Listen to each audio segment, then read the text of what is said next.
Common Farms here. We just got done checking on one of our sows that could farrow soon, and we're gonna go out and bear the winter wind. There's a lot of snow out here, a lot.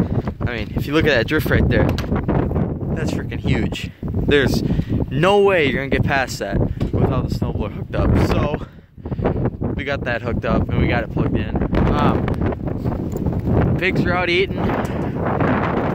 This drift is huge too. I just walked across it and I'm making do.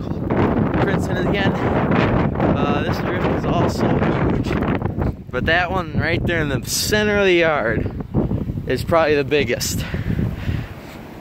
It's a big snowstorm. One of the biggest ones we've had in a while. This is second update. I don't know if I'll need a third one or not, but we'll see how much more. If we get a lot more snow, I definitely will. I'll keep you guys posted.